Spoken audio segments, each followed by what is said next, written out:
to the responsibility to protect. On atrocity prevention. Words kill. All societies are potentially vulnerable. Atrocity crimes. Timely and appropriate action. Welcome to Expert Voices on Atrocity Prevention by the Global Center for the Responsibility to Protect. I'm Jacqueline Streitfeld Hall, Research Director at the Global Center. This podcast features one-on-one conversations with practitioners from the fields of human rights, conflict prevention, and atrocity prevention. These conversations will give us a glimpse of the personal and professional side of how practitioners approach human rights protection and atrocity prevention, allowing us to explore challenges, identify best practices, and share lessons learned on how we can protect populations more effectively. Today I'm joined by Tiffany Easthom, Executive Director of Nonviolent Peaceforce. Thank you for joining us today, Tiffany. Hi, thanks for having me. Happy to be here. Just to get us started, I was wondering if you could tell us a little bit about your organization, Nonviolent Peaceforce, and what type of work you do. Sure. So Nonviolent Peaceforce is an international non-governmental organization. We identify as an organization that works on civilian protection. And what that means within sort of the scope of civilian protection is we work specifically utilizing an approach or a methodology called Unarmed Civilian Protection. And that's really working on civilian-led strategies, nonviolent strategies that are intended to, first and foremost, the first goal is to prevent violence from happening in the first place. And then secondarily, if violence is not preventable, we live in a complex world and these are complex situations, that approach of using UCP and sort of the tools, actions, and strategies within help civilians who are impacted by violence be safer in that process, to reduce harm, to save lives, to protect dignity, protect from forced dislocation and those types. And what does UCP look like in practice? Sure. So that's the theory. That's the goal. In practice, so we can work in countries or in locations where there's a situation that's deteriorating, tensions are rising. It looks like there might be an outbreak of some type of violence, and we would call that sort of working on the prevention side. We can be in an area where there's active conflict. We've seen this in our work in places like South Sudan and Iraq, currently in Ukraine, and be working in sort of active conflict locations. And then in some areas where sort of the thick or the apex of conflict has passed, the situation is moving towards stabilization, ultimately a long-term journey towards a sustainable peace process. But there's a lot of disruption and instability and fragility in that context. So that's from a contextual perspective. And what we do in terms of the work that we do, it largely fits under broadly two categories. One is sort of the reactive and one is the proactive. And this is when it comes down to how do we spend our days and what are our activities. So on the reactive side, which is just a way to help us all sort of visualize, you can imagine that the threat of something happening is quite imminent. So perhaps somebody, an activist or a group of people are being targeted, threatened with violence because there's armed groups fighting for control of the land that they're on. People are being targeted for violence because of an identity that they hold. They're women, it's an ethnic identity, something like that, or they're an activist, they're fighting for justice and they're being targeted by some forces or some elements. What we will be doing then, how we'll be spending our days, is really work on what we call direct protection. So we will be doing things like providing protective accompaniment, strategic presence, proactive engagement, utilizing our relationships with the whole sort of panoply of stakeholders to try and stop the violence from happening in the first place, and or helping civilians under threat get to a safer space in the most dignified and safe way. And then the other piece of the work, which is that proactive engagement, so really looking at, this is the long-term engagement, is really supporting communities and really starting from the perspective of working with centering those most impacted by violence on digging into what are root causes. Most often in locations that we're working in, whatever the conflict is not new. We're often working in situations where there's violent conflict, armed conflict that is now multi-generational. And so then we're working on really digging in on supporting, working on addressing what those root causes are, supporting the strengthening and development of peace infrastructure collectively, globally, we're very good at investing in military structures. We put money, we put time, we put resources, we put policies, and we're very light and weak on doing the same thing for what is ostensibly a very hard job, which is building peace. Absolutely. We always say that prevention costs less than reaction, and yet we don't invest nearly enough in prevention. Since you mentioned utilizing all of the stakeholders, I'm curious, how does your work in UCP interact with existing protection and prevention architecture? I know you mentioned South Sudan already, and I think I became most familiar with Nonviolent Peaceforce when the Global Center was working on peacekeeping issues. So, how does your work interact with the other actors within a country like South Sudan, and how does it address gaps in what they're working on? Yeah, I mean, gaps is a great way to phrase it. That's our first starting point, even when no matter where we're going into, or whether it's into a new country or into a new location in a country where we're already working, is the sort of one of our first questions we ask ourselves is what's already there and what are the gaps. First and foremost, there's plenty of work for everybody. There's a lot of need out there. We don't all need to be doing the same thing, and there's a lot of gaps for all the same reasons. So we're looking at across sort of the stakeholder landscape with local civil society, first and foremost, local authorities, the duty bearers who do hold the legal and given responsibility to protect within their own countries or territories.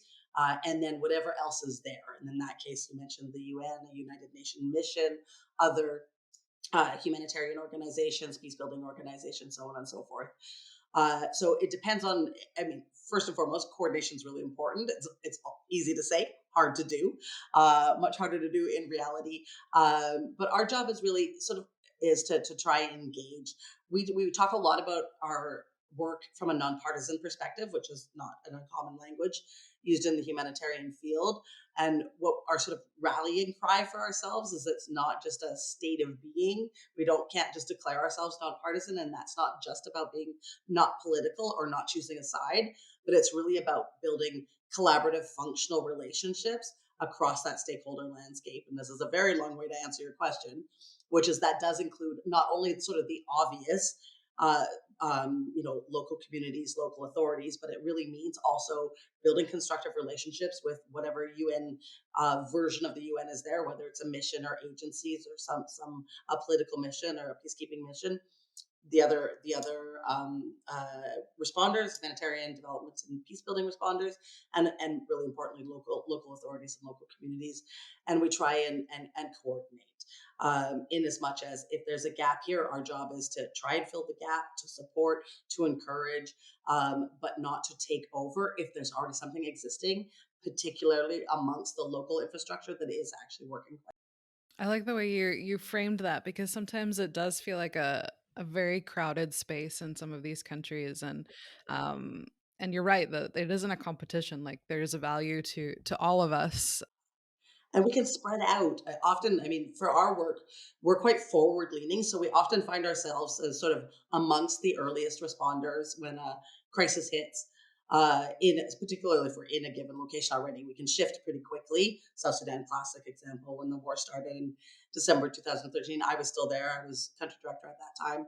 We were really well established in South Sudan, so we were able to pivot quite quickly. And over that first sort of 12, 18, 24 months of the war, when everything was very dynamic and unfurling, we were able to shift quite quickly and get on front lines very fast. And then as sort of the more sort of traditional material aid responding type of humanitarian response got stood up, then we often would just move out of the way. We say, okay, if the conflict is diminished and the fighting forces have moved off, and this is now largely a response to humanitarian material aid needs, we don't need to be here for the sake of flag planting. Let's move out of the way, leave space for them, and go. And then we can use our resources to be somewhere else and try and open up that space for the material aid providers to come in behind us and do that as well. If the fighting continues, if there's still if it's still a really fragile area, of course we'll stay and we'll work really on the protection thing. But I mean, as we all know, all of this costs money. All of that means we're all competing for funding, and that's where that competition piece comes in. And so it is a bit of life reality, but we all do really, I mean, we just really have to see past that and try really hard to get past that. Excellent. And I know that you've, in what you've been saying so far, you've really emphasized sort of centering the populations. And that's a really big part of how we center them is by putting their needs first. Um, just to pivot slightly, I know that Nonviolent Peaceforce recently put out a brief on sort of unarmed civilian protection and R2P and atrocity prevention. So I'm curious what role you see UCP playing in the prevention of atrocity crimes. Yeah, it's a great question. It's something that we struggled with a lot internally about whether how would we articulate that on a day-to-day anecdotal basis. We can definitely, we've always felt confident about answering that question, but because there is so much scholarship and there's a lot of policy around those particular topics and resourcing around those topics, we've been very careful to figure out how we articulate our way into that space. And there's of course a political agenda and some political feelings, particularly around R2P. So we've been really careful. And I think where we've settled in this paper, and that was authored by my colleague Felicity Gray, who heads up our advocacy work, and comes to UCP from scholarship, working on her PhD, has really been around looking at R2P and atrocity prevention, like all the rest of sort of general humanitarian protection, is a there's no singular answer. There's no singular response that is going to fix it, that is going to stop a genocide, that is going to prevent an atrocity from happening. And the what is sort of more commonly known, and especially more to, I would say, probably the general public who are less familiar with the topic, is looks like armed peacekeeping, force protection. There's an armed force with weapons, so we send in an armed force with weapons. To most people, that feels like a very logical response, and why would you do anything else? There's been language used about that is the only way to move forward.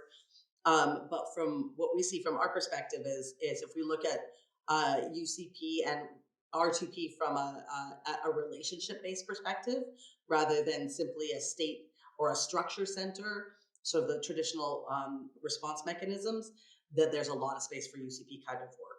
So unarmed civilian protection, the way NP, Nonviolent Peaceforce, works on it, because we are an NGO, is quite formal. It's quite constructed. We're very intentional, and the way we're doing that, we have a lot of purpose. There's an element, as I said, there's that reactive pace that's really about utilizing our role as an international organization, and with people on the ground, our teams on the ground that are both international and local, to try and de-escalate in the moment what could be the start of something that could end up being or an element of a larger atrocity. So direct prevention and direct protection. So there's that piece of it, really calling upon those relationships. And then the other piece of it that I was referring to earlier around sort of the more reactive side is really helping local stakeholders draw on their own relational networks and to move past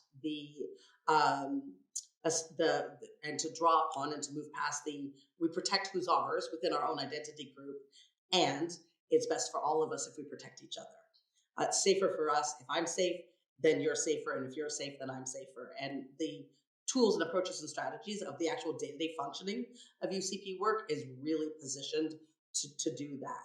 You can have an approach to R2P, but if that is, and you can even articulate it as relationship and relational, but without sort of that infused nonviolence, both the values of and the what can I do, the actual actions of nonviolence, it can easily be manipulated and articulated in the other way. So that's sort of the role that we really play is really sort of bringing those lived values and lived practice of nonviolent interventions, diffusion, without the use or threat of force. Excellent. I like how you frame that around the local stakeholders and the idea of, creating this relationship between groups. One thing I really liked in the piece was that it quoted the late Ed Luck, the former UN Special Advisor in R2P, who said that conventional understanding left no room for agency of those affected by atrocities, treating them as objects rather than actors. And so I'm curious, given how much you do with local populations in practice, in what ways does UCP provide that missing agency to vulnerable and affected populations? Yeah, I also really like that quote, and I think it really speaks to a lot of what we still. It still gives me shivers when I think about it.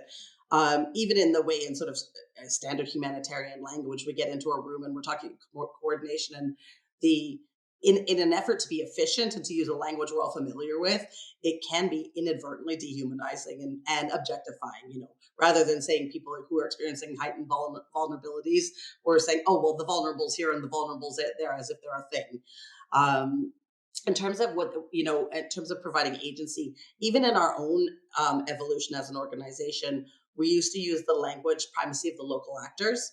And then it became really clear to us that local actors is also its own power structure. It means everybody within the local sphere. And who did we really mean? Because we could inadvertently be supporting an unhealthy power imbalance that is actually allowing violence to continue. So, as a first place to, as usual, long answer, uh, to answer your question, as part of it is really looking at centering those most impacted by violence first and foremost, and then working back from there. So when we're making a decision about, where will we respond? How are we going to build relationships? Who are we going to speak to first? Who are we going to take guidance from? The idea is that we start with those most impacted by violence. Sometimes there's formalities, of course, that you can't avoid, where you do need to get permissions. You need to do protocol visits and all of that. So not to be too literal in that interpretation, but when we're getting down to the substance of the work and the substance of the engagement, is when you enter to any community, there's a whole group of people there's a whole range of people you can be working with. So it's really putting our time and energy with those most impacted by violence, helping them, should they articulate that this is what they want to do, to work on self-protection strategies, to raise their own voices rather than going to the local authorities and say the women in this community are saying this.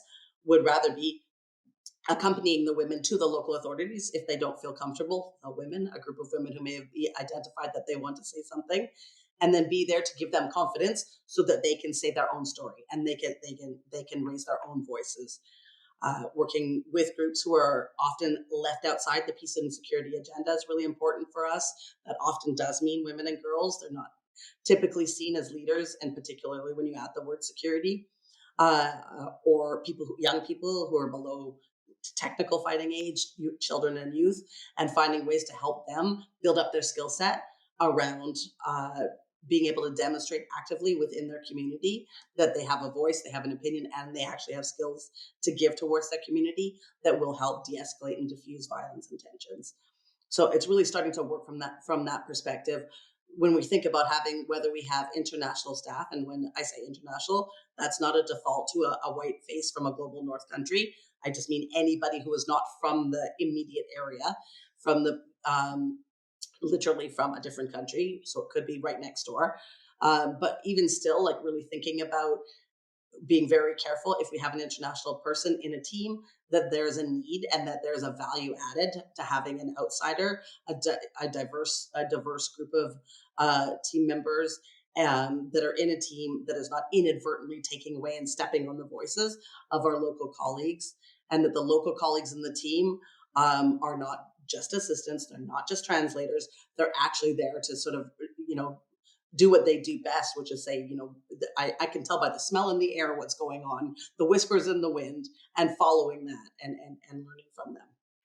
I really like the way you just frame that idea of locals has its own power structure, and because as organizations that operate multilaterally and do a lot of advocacy around the UN, both in New York and Geneva, we talk about the importance of having local voices, of having the voices of affected communities at the table.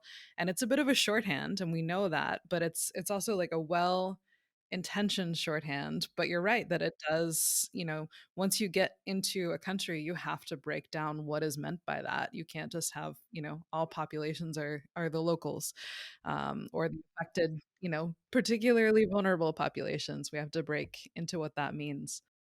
Obviously from our perspective, we're a bit biased and like to see that connection between atrocity prevention and the work that others are doing. And I know there is quite a bit of overlap between the countries Nonviolent Peaceforce works on and the countries the Global Center analyzes from an atrocity prevention perspective. I was wondering if you could tell a little about where you operate, how you decide where you operate, and maybe give an example of where UCP has been effective recently. Sure. So we are operating in South Sudan and Sudan. We've got your programs there: Iraq, Myanmar, Philippines, Ukraine, and we are doing direct programming in the US as well.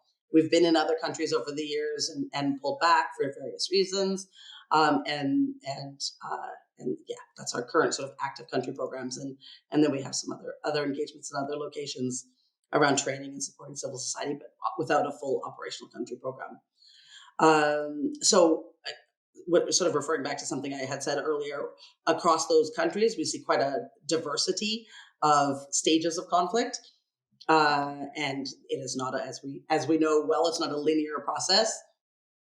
Um, so within one country, they could be moving nicely along a trajectory towards stabilization and then slide back, or within the same country. So yeah, that's where we're operational now. Um, I mean, I think I spent 5 years in South Sudan, so I tend to draw from experiences there to be able to speak to it. And of course, in the paper you're referencing, you can see some references, some examples there around atrocity prevention. And I think it's just because we've seen such a scope over the years since the latest iteration of the civil war started in 2013.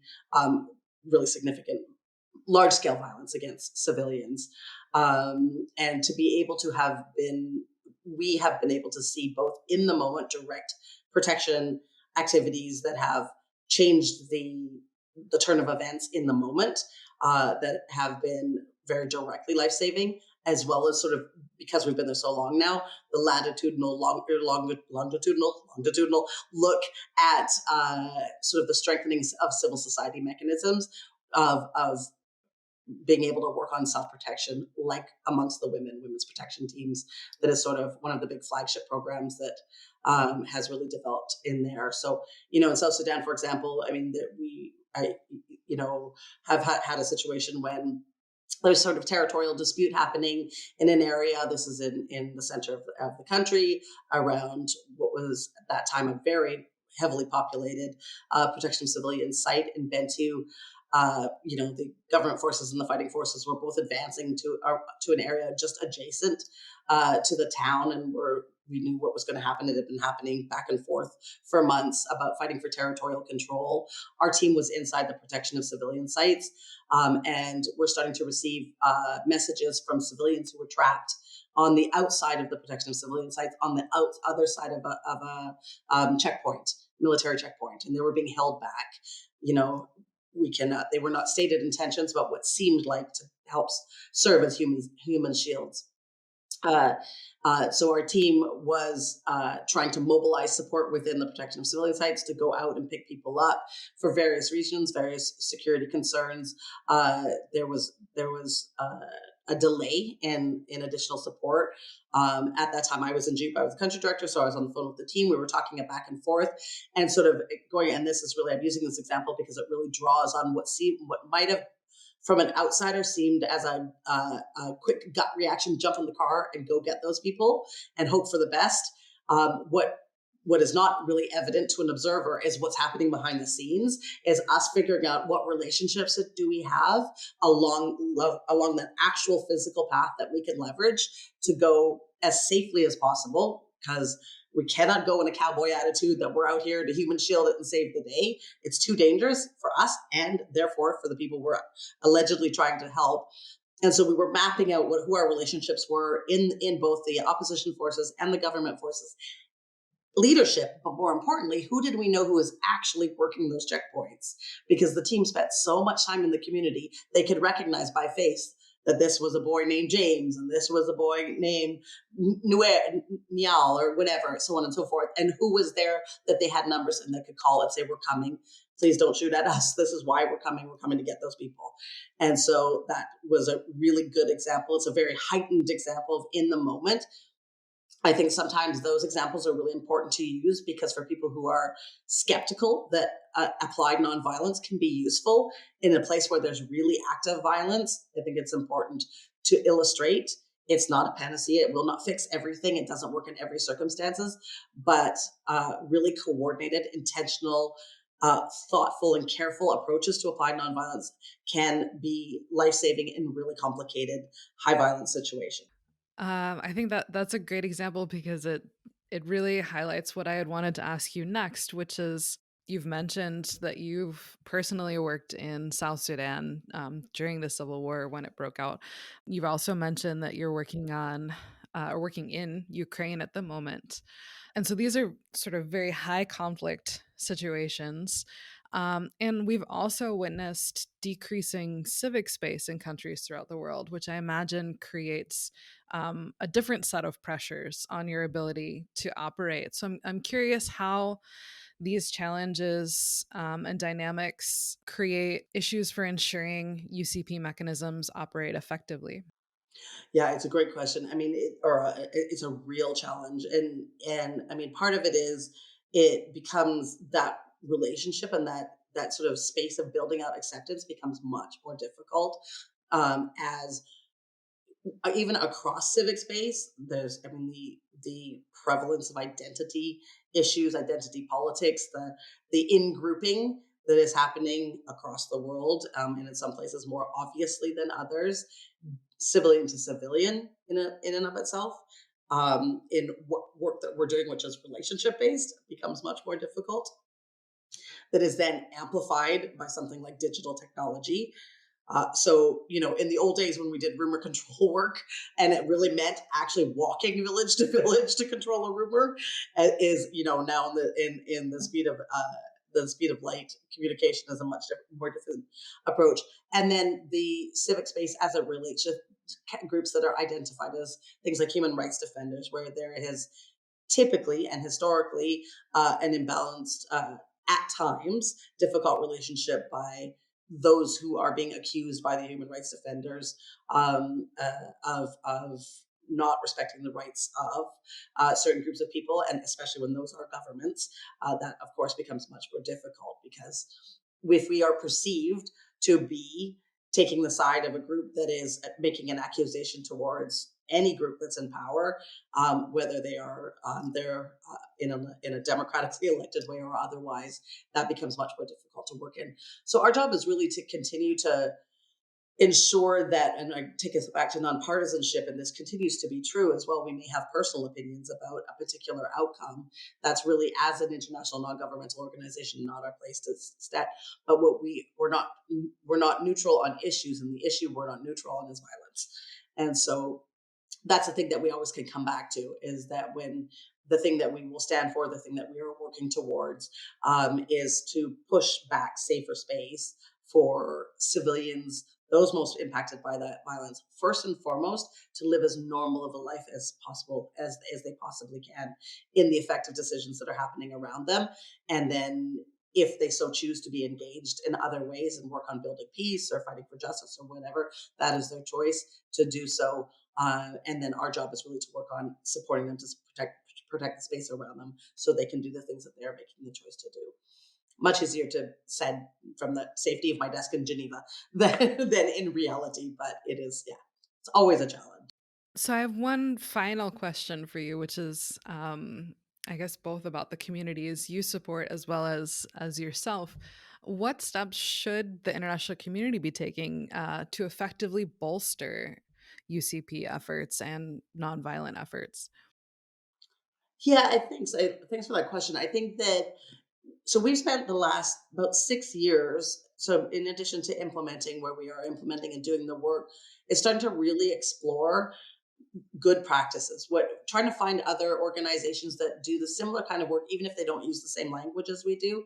Often they're smaller, often they're local, indigenous, community-based organizations or smaller groups that are working on doing what we would identify by watching their actions and the way that they're engaging unarmed civilian protection, accompaniment work. Some of them prefer that language, and learning, trying to bring together and learning from each other. And I say this in a way to answer your question, uh, because what is has really come out strongly across the board in this reflection is that organizational culture, whether it's a formal organization or an informal organization, is critical to the efficacy of this kind of work.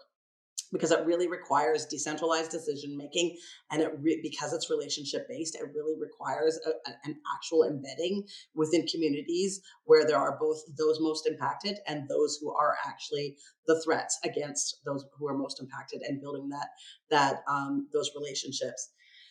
There is a real push at the high policy level, at the large scale organization level, at the donor level, and this is not new. This has been true for a long time, to show a scale up capacity.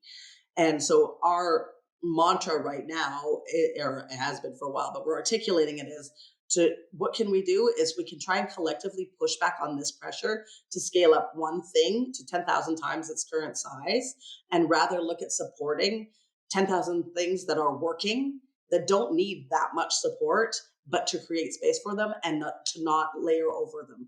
Ukraine is a great example. This is an actual functional example of what I'm talking about. The Ukrainian-led response, the frontline response, those taking the biggest risks and those who are working literally around the clock with no financial support, it's led by Ukrainians. And our as we move in, humanitarian system moves in, our goal is to have that Ukrainian-led response flex and move towards the international humanitarian structure. Because that's what we know. It's taken years, decades to build up, and we're confident in it. The unfortunate reality is what we need to be doing is bending towards them, because it takes them off of what they're already doing. And we recognize that it is locally led, and the best possible thing we can be doing is flexing towards them and finding out what do they need and to support them accordingly. So if there's anything that sort of we could do a plea across the board is, and to recognize even from a paradigm shift perspective, is when we look at climate, we look at the impact of patriarchy and capitalism and all of that, it all ties into pulling resources and power into small groups. And not wanting to decentralize that. And it is true, we run that risk of just trying to replicate the systems because of, under the name of efficiency that we see around us. What we always say, empire loves efficiency, is to really resist that and to let go and to recognize that the best possible thing we can do is to support what is happening, even if it doesn't look like what you think and what we've learned in a textbook is the thing that you would want to do if that was you in that situation. Thank you for joining us for this episode of Expert Voices on Atrocity Prevention. If you enjoyed this episode, we encourage you to subscribe to the podcast on Apple Podcasts, SoundCloud, or Spotify, and would be grateful if you left us a review. For more information on the Global Center's work on R2P, mass atrocity prevention, and populations at risk of mass atrocities, visit our website at www.globalr2p.org and connect with us on Twitter and Facebook at GCR2P.